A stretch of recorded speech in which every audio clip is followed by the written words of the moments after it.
The Eternal gave life to powerful beings of light, the Drakeels. But as misfortune would have it, the power given to these creatures awoke in them only a boundless pride and an inexhaustible thirst for dominion. Shaken by this betrayal, the Eternal banished them to the deepest abyss of Dracomundus. It was there, in the depths of the earth, that they twisted into the monstrosities that we know today as dragons. Alas, possessed more than ever by hate and vanity, the Banished refused to admit themselves defeated. Through their voices, they persisted in corrupting humanity. Through their blood, they defined the land we call our home. From that moment on, mankind would live in fear.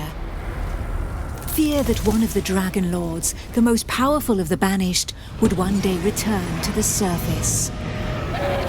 With the support of his Dragonkin, Saw Ichnog succeeded in escaping from his subterranean prison. And brave souls, guided by the light, rose up and vowed to push him back. Soldiers of the Order, righteous and faithful to the Eternal, who suffered body and soul after coming into contact with draconic corruption. Rare were those who remained impervious to the depraved whispers of the dragons on the outskirts of this gaping breach. One such person was Godefroy of Clerval, Grand Knight of the Order of the Eternal.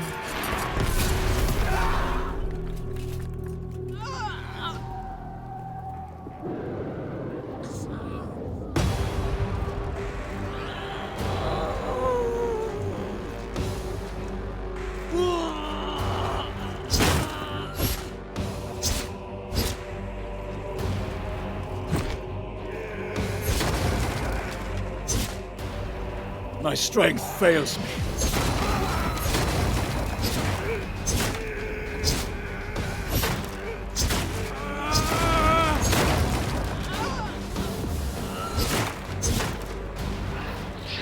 The voice of the Dragon Lord blighted people's spirits and petrified their bodies, instilling terror and madness into those who heard it. Never before had a breach so vast been rent between the two worlds.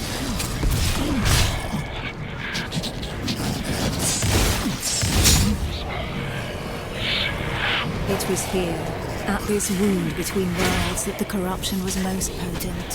One by one, haunted by the whispers from below, the people succumbed to madness.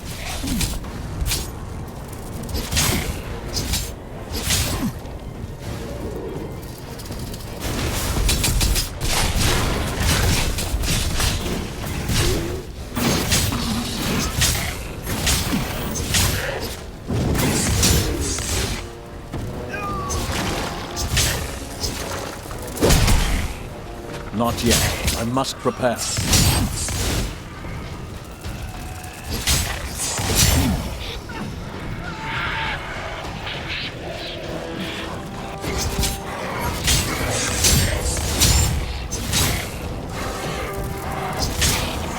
Not yet.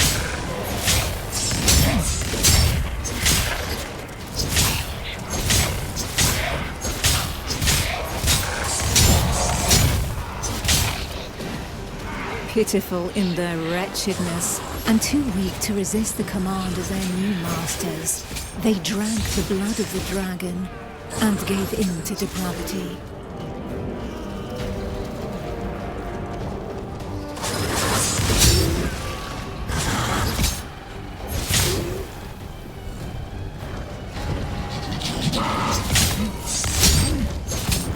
Thus enslaved, they were twisted into ghastly monsters, mockeries, Dragonkin.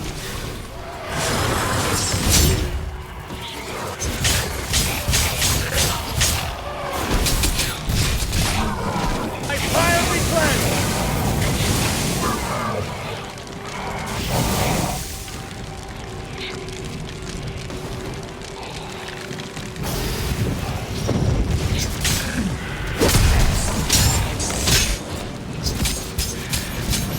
I can't. Non grasp Totis mihi dux!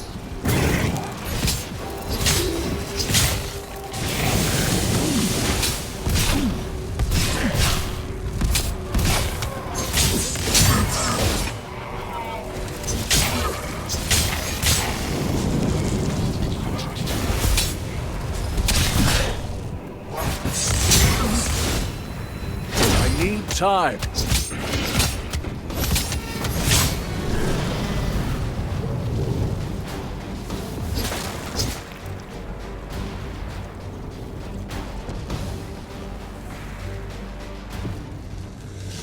Filled with these fleeting embers of hope, a few brave souls founded an alliance to carve the first breach into draconic defenses.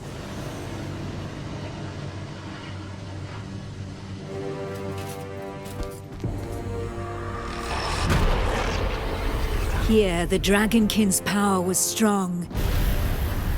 It fused our world with that of the Banished.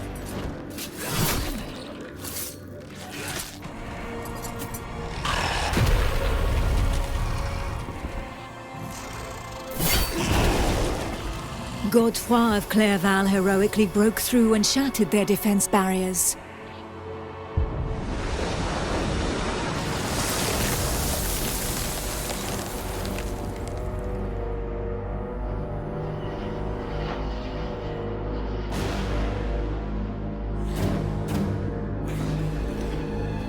This act of bravery, a feat of the righteous alliance of men, allowed me to lend aid to the Knights of the Order of the Eternal.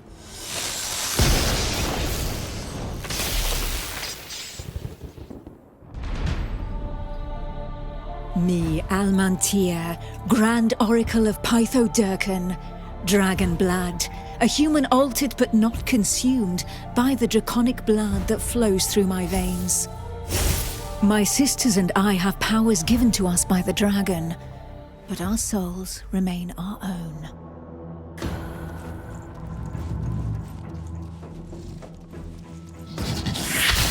My powers need more time.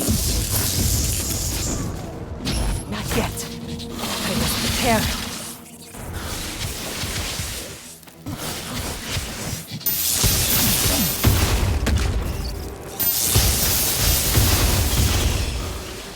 Neither dragonkin nor entirely human, and afforded extraordinary abilities by our forebearers.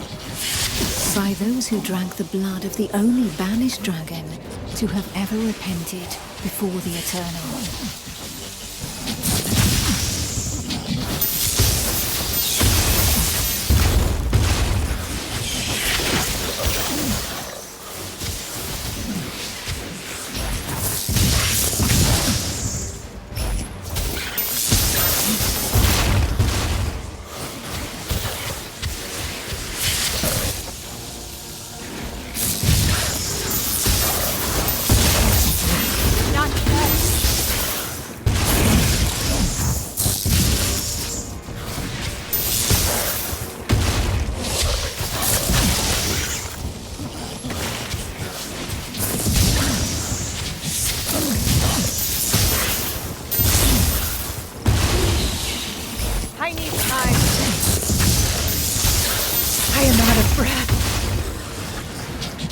These few drops of draconic blood connected our thoughts to those of the dragons.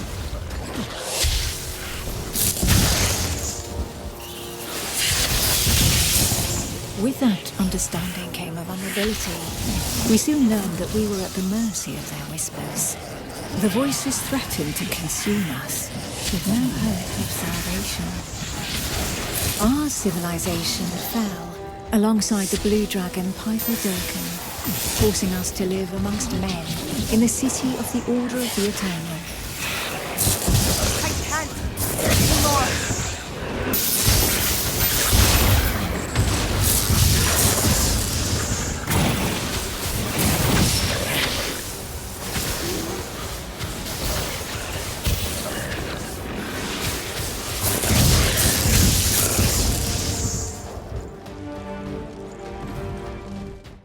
Closer to the breach made by Sir Ichnog, Godefroy, fighting fire with fire, confronted the draconic hordes.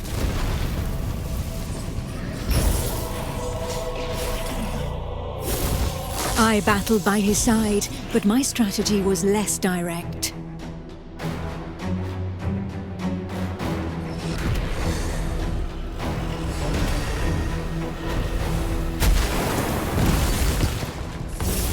My draconic power allowed me to open up a passageway for the men of Nurogard, all of them prepared to make the ultimate sacrifice to save what remained of humanity.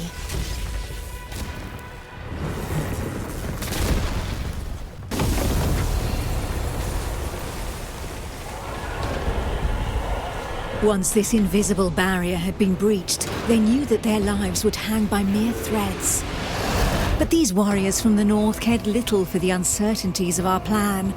A hero's death in the heat of battle with their enemy was the greatest honor that could befall them. Led by the pale dragon blood Harald Truelson, the barbarian fleet had but one objective: to lure the enemy into the open sea and leave the path to the breach vulnerable. If a single vessel reached the coast, then this sacrifice would not have been for naught.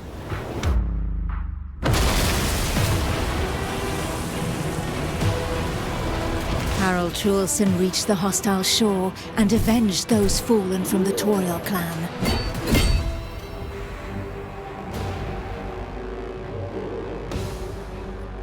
The barbarians of Nurogard feared neither pain nor death, and they welcomed violence as they might an old and familiar friend.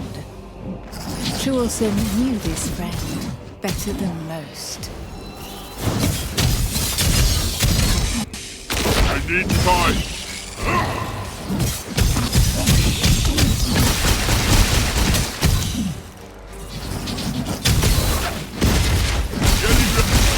A select few, highly trained clansmen, risking their lives in the process, had successfully imbibed the pale dragon's blood without succumbing to the corrupting voices. Among them was Truelson.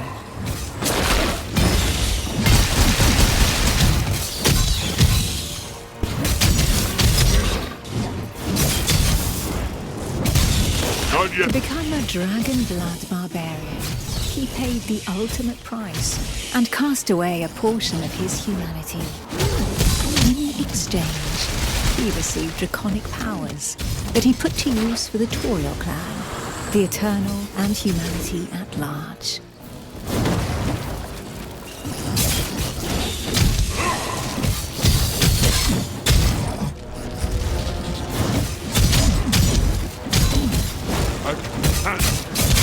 Getting ready.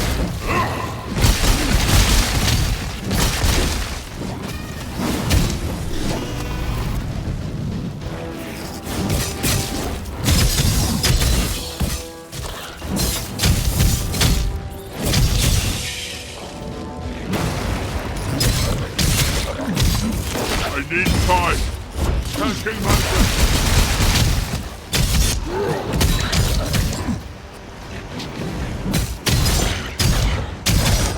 Getting ready.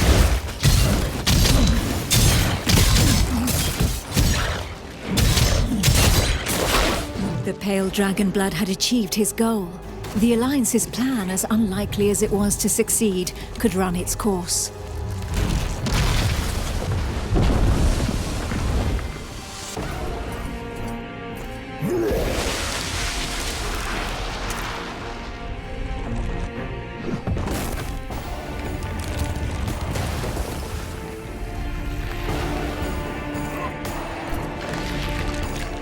The barbarian waited for the signal that would tell him where to carve a bloody path through enemy defenses and lure the dragons far away from the breach.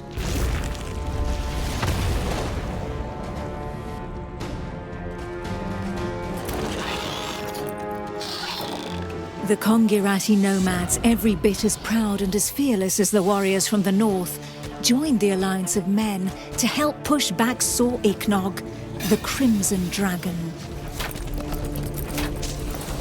Sitting astride their draconic hybrids, these tracker archers faced the dragons steadfastly and seemingly without fear. Not one would allow the enemy to make easy prey of them. Hides, wings, teeth, blood, For the Kongarati, each draconic monstrosity was not only a threat, but also a quarry from which they could gain valuable resources.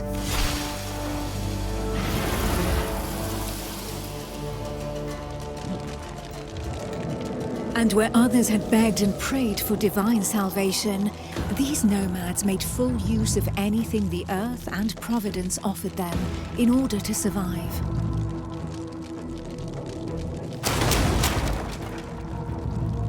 Their master tracker Eula, however, did not see things in such stark shades of black and white. Of all those who made up their number, she was the first to recognize the value of this eternal light. How long would her people be able to continue traveling freely if the corruption were to poison the entire world?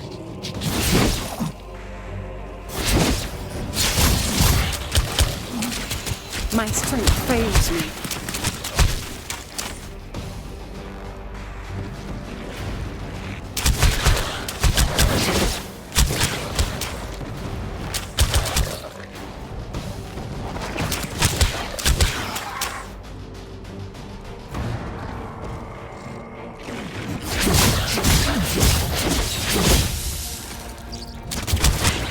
I'm out of breath.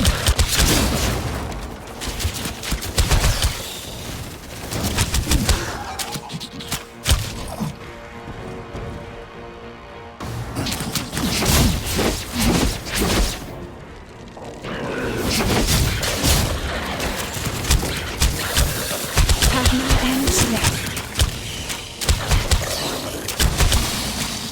To seal this union, the Order of the Eternal entrusted her with one of their most powerful relics, a single, glimmering scale of light.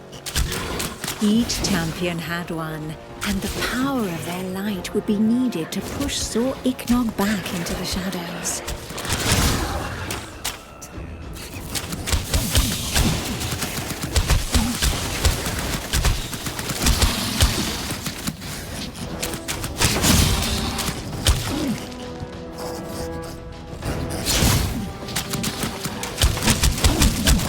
Catching my breath.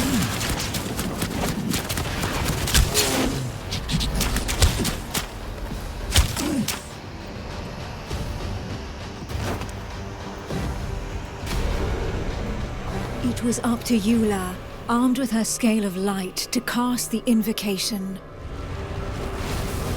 She would then know whether she had been right to put her trust in the Order and in joining the Alliance.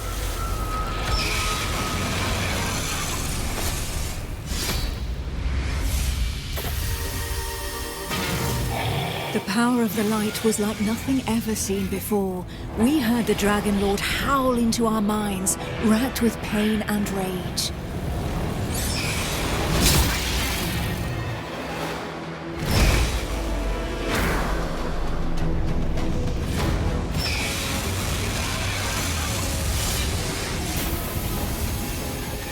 So close to the Dracomundus, our souls suffered as from 1,000 deaths, but we held fast to our positions.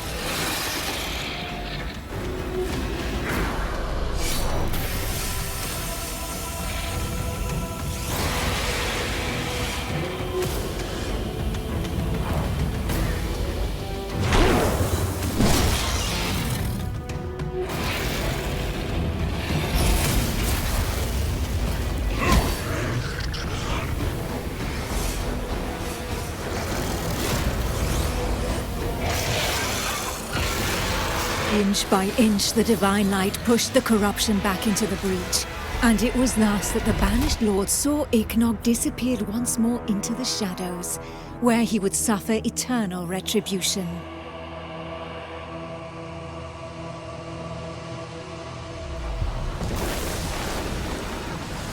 Once calm fell, we were all that was left, the sole witnesses to the feat accomplished by the Alliance of Men. But more than ever, we knew that the taint of draconic depravity still festered in the depths of the abyss, impatient to break free once more. Thus, from the union of men and their allies that stood together in the face of the draconic threat, an elite corps was established within the Order of the Eternal, the Dragon Hunters.